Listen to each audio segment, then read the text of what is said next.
예수는 누가 죽였을까요? 그 억울한 죽음에는 많은 이들이 개입되어 있었습니다. 로마 군인들도 있었고 율법학자들과 대제사장도 있었으며 무엇보다 유대인 군중이 있었습니다. 저도 어렸을 때 교회에서 예수님은 유대인들이 죽였다는 말을 들은 적이 있습니다. 빌라도 총독이 예수의 무죄를 인정하고 풀어주려고 했지만 군중이 예수 대신 혁명가 바라바를 풀어달라고 외쳤습니다. 아마 이 장면 때문에 유대인들이 예수를 죽였다는 인상은 더욱 깊어졌던 것 같습니다. 제자들은 그 유대인 군중이 얼마나 미웠을까요? 그 유대인 군중을 향한 분노는 훗날 기독교인들 사이에서 반샘족주의, 그러니까 유대인 혐오주의가 되었습니다. 나치의 유대인 학살은 유대인 혐오주의에서 비롯된 최악의 사건이었습니다. 나치의 깃발 가운데에는 이 독일의 종교개혁자 마틴 루터 얼굴이 그려진 깃발도 간혹 있었는데요. 그것은 루터가 교회를 개혁했기 때문이 아니라 그가 유대인들을 혐오했기 때문이었습니다. 루터는 유대인들이 예수를 죽였다고 생각했습니다. 나치는 그런 루터를 인용해서 유대인들을 마음껏 혐오할 수 있었습니다. 당시 이유 없이 유대인들을 혐오하던 독일인들 가운데에는 자신들이 예수님의 복수를 해주고 있다고 생각하는 사람들도 있었을 겁니다. 그렇게 600만 명이 넘는 죄 없는 유대인들이 나치의 혐오 때문에 이유 없이 학살당했습니다. 그렇다면 예수의 제자들은 그 유대인 군중을 어떻게 생각했을까요? 오늘 베드로와 요한은 성전 앞에서 구걸하는 사람을 만났습니다. 그는 걷지 못하는 사람이었습니다. 베드로는 그 사람에게 이렇게 말합니다.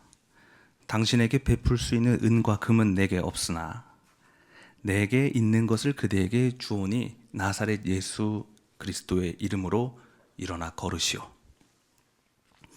그러자 그 사람은 걷게 되었고 하나님을 찬양했습니다. 그것을 본 많은 사람들이 매우 놀라워하며 이상하게 여겼습니다. 베드로와 요한에게 몰려든 그 군중은 그들에게 이렇게 물어봤을 겁니다. 당신들은 누구길래 이런 능력을 발휘하십니까? 베드로와 요한은 그 행색이 랍비나 예언자라기보다는 가난한 어부였기 때문에 사람들은 그 능력의 출처가 궁금했을 겁니다. 베드로는 이렇게 말합니다. 이것은 우리의 능력이 아닙니다. 그럼 누구의 능력이란 말이요? 동포 여러분, 이 능력의 주인은 사실 다른 사람입니다. 사실 그 사람은 아브라함의 하나님, 이삭의 하나님, 야곱의 하나님, 즉 우리 유대인들의 하나님께서 참으로 영광스럽게 하신 분입니다. 그런데 여러분이 그를 빌라도에게 넘겨주었습니다. 빌라도는 그를 놓아주려고 했지만 여러분들이 그것을 거부했고 오히려 다른 살인자를 놓아달라고 간청했습니다. 결국 여러분이 그 사람을 죽인 것입니다. 그러나 그분은 죽음에서 부활하셨습니다. 사람들의 표정이 조금씩 굳어갑니다. 왜냐하면 얼마 전 그들이 이유 없이 미워하고 혐오해서 십자가에 달아 죽인 어떤 사람의 이름이 떠오르기 때문입니다. 자신들이 죽여버린 그 사람의 얼굴이 베드로의 얼굴과 겹쳐 보이기 때문입니다. 베드로는 이제 당당히 그 이름을 말합니다. 맞습니다. 그 사람은 바로 나사렛 예수입니다. 우리의 능력이 아니라 우리가 예수의 이름을 믿었기 때문에 그 믿음에 힘입어서 이 사람을 낫게 한 것입니다. 예수가 잡혀갈 때 예수의 이름을 부인하던 그 베드로 맞습니까? 부활을 경험하기 전과 후가 이렇게 완전히 다릅니다. 베드로가 발휘한 능력과 그의 연설을 들은 사람들의 감정은 어땠을까요? 매우 혼란스럽고 두려웠을 것입니다. 사실 골고다 언덕에서 예수를 조롱하던 그 군중은 매우 화가 나 있었지만 그들 가운데서 예수를 죽일 만한 명확한 이유를 갖고 있었던 사람은 아마 없었을 겁니다. 예수가 그들에게 직접적인 어떤 피해를 준 적이 없잖아요. 그냥 바른 소리하는 저 사람이 미웠거나 살기 힘든 세상, 화풀이할 곳이 필요해서 친구들과 같이 욕을 하고 돌을 던지면서 스트레스를 풀던 사람들도 있었을 것입니다. SNS에 정치 관련된 어떤 글들을 보면은 정치인의 철학이나 사상 혹은 정책을 비판하는 것이 아니라 그냥 그가 죽었으면 좋겠다는 무조건적인 혐오도 참 많은 것 같습니다. 저 정치인을 만나본 적도 없으면서 분명 죽을 죄를 지으며 살았을 거라고 확신에 차서 차마 입에도 올리지 못할 말들을 너무 쉽게 쏟아냅니다. 예수를 죽여버린 군중의 혐오는 어떤 대단한 이데올로기가 아니라 그냥 단순히 그런 것이었습니다. 예수는 하나님이 아니라고, 우리와 같이 가난한 동네 출신이면서 더 가난한 이들과 어울리면서 잘난 척하는 저 사람이 하나님일 리가 없다고, 그를 죽여버린 사람들입니다. 그런데 그가 죽은 후에도 계속해서 그 이름이 다시 살아나서 능력을 발휘합니다. 장애인들이 일어나고 여성들이 일어나고 차별과 혐오 아래에서 눌려왔던 사람들이 자꾸자꾸 일어나는 겁니다. 베드로의 그 당당한 능력 앞에서 군중은 매우 두려웠을 것입니다. 정말 우리가 죽여버린 그 예수가 하나님이었던 것인가? 그럼 내가 하나님을 죽여버렸다는 거잖아요. 베드로와 요한이 복수하러 왔다고 생각했을 것 같기도 합니다. 베드로는 말보다 칼이 먼저 나가던 무식한 어부였고, 요한은 하늘에서 불을 내려 우리에게 반대하는 저 사람들을 태워버리자고 얘기했던 사람입니다. 하지만 베드로는 오늘 이렇게 말합니다. 동포 여러분, 그러나 여러분이 몰라서 그랬다는 것을 우리는 알고 있습니다. 예수께서 고난을 받으신 것은 단순히 여러분의 폭력에 희생당한 것이 아니라 우리 모두를 구원하는 그리스도가 되시려는 것이었습니다. 그러므로 여러분은 회개하고 주님께로 돌아와서 죄 씻음을 받으십시오.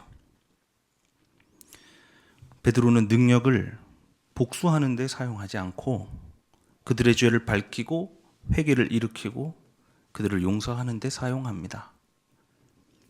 이집트의 모든 장자를 죽이던 하나님처럼, 하늘에서 불을 내린 엘리야처럼 예수를 조롱하며 죽음으로 몰고 간 이 군중을 모두 죽여버릴 수도 있었겠지만, 베드로는 이제 당신들도 나처럼 예수의 이름에 힘입어 그 혐오를 내려놓고 주님께로 돌아오라고 호소합니다.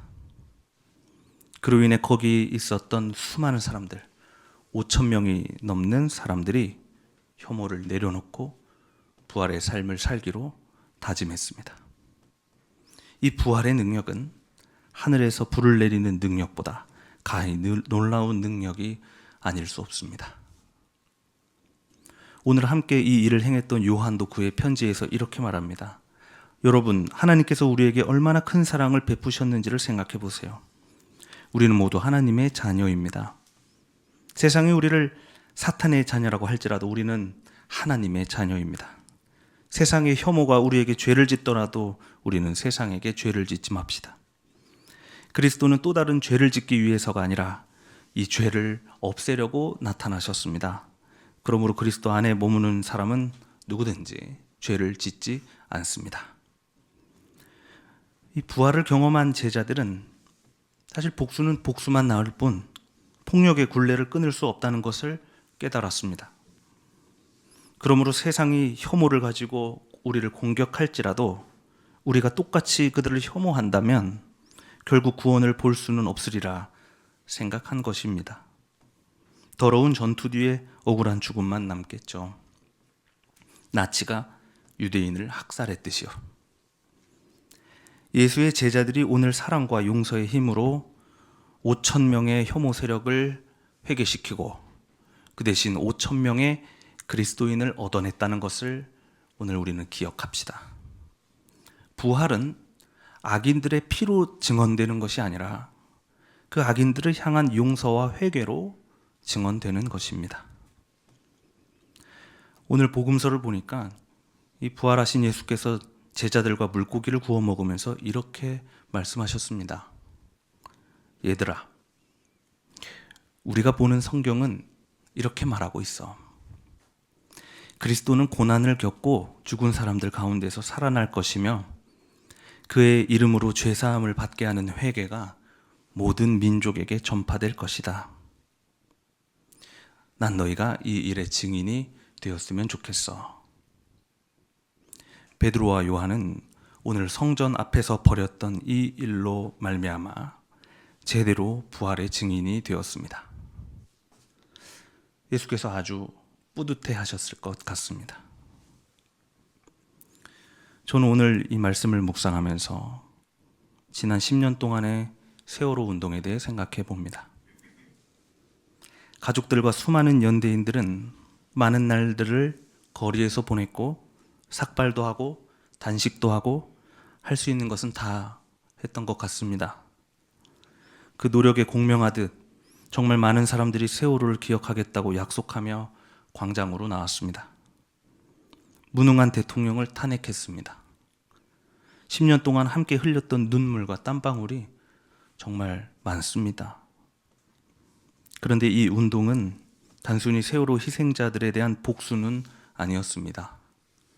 진상을 규명하고 책임자를 처벌하는 일, 그리고 다시는 이런 일이 일어나지 않도록 우리가 안전한 사회를 건설하는 일. 가족들이 들고 일어난 것은 단순히 한풀이 하자는 것이 아니라 우리나라를, 우리 사회를 더욱더 안전하게 만들기 위해서였습니다. 이태원 희생자 유가족의 주변 지인이 이런다고 죽은 자식이 살아 돌아오는 것도 아닌데 왜 이렇게까지 하냐고 묻더랍니다. 그래서 그가 그에게 이렇게 말했다고 합니다. 지금 내 자식이 아니라 네 자식 살리려고 이러는 거야.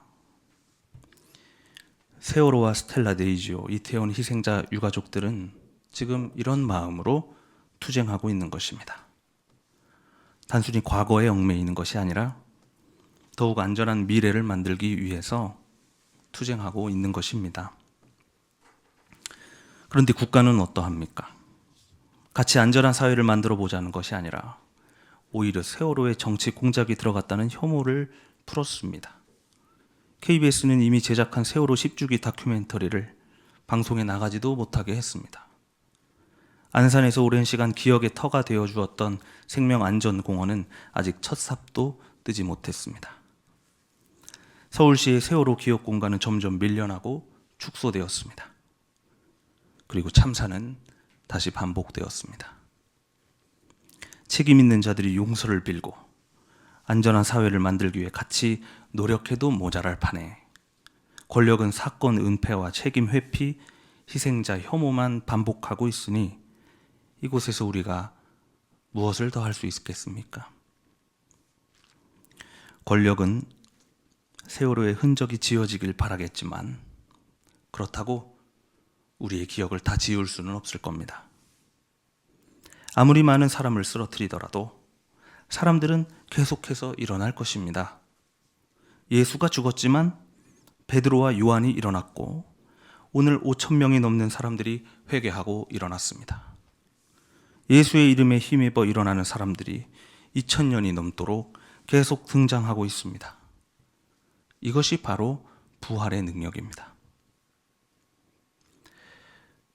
오늘 찬양대가 들려준 포카레 카레아나라는 노래는 뉴질랜드 마오리족의 전설에서 유래된 노래입니다. 호수 하나를 끼고 섬에 살던 부족과 육지에 살던 부족이 있었는데 이 둘은 서로 사이가 좋지 않아서 자주 전쟁을 벌이곤 했습니다. 그런데 섬 부족 추장의 아들과 또 육지 부족의 추장의 딸이 서로 사랑에 빠지게 되었습니다. 이 둘은 로미오와 줄리엣처럼 밤마다 몰래 카누를 타고 서로에게 건너가서 금기된 사랑을 나누었습니다. 이 사실을 알게 된 추장이 카누를 모조리 불에 태웠습니다. 건너가지 못하게요. 하지만 이 둘의 사랑을 누가 막을 수 있겠습니까? 이 추장의 딸은 목숨을 걸고 호수를 헤엄쳐 건너갔습니다. 결국 두 부족은 이 둘의 사랑을 인정하고 화해했다고 합니다. 우리나라에는 연가라는 제목으로 유명하죠. 같이 불러볼까요? 비바람이 치던 바다 잔잔해져 오면 오늘 그대 오시려나 바다다 건너서 그대만을 기다리리 그대만을 기다리리 내 사랑 영원히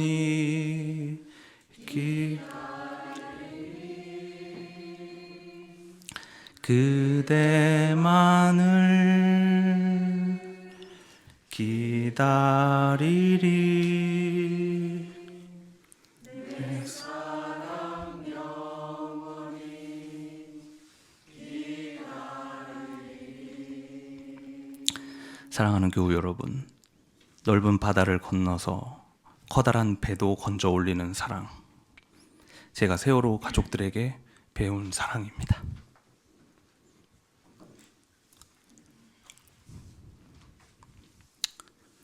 또 다른 죽음을 막기 위한 그 부모들의 처절한 몸부림 안에서 우리는 다 사랑을 배웠습니다. 우리 분노로 혐오하지 말고 사랑으로 투쟁합시다. 사랑이 혐오를 넉넉히 이기리라 믿어 의심치 않습니다. 오늘 주신 말씀을 다 함께 묵상합시다.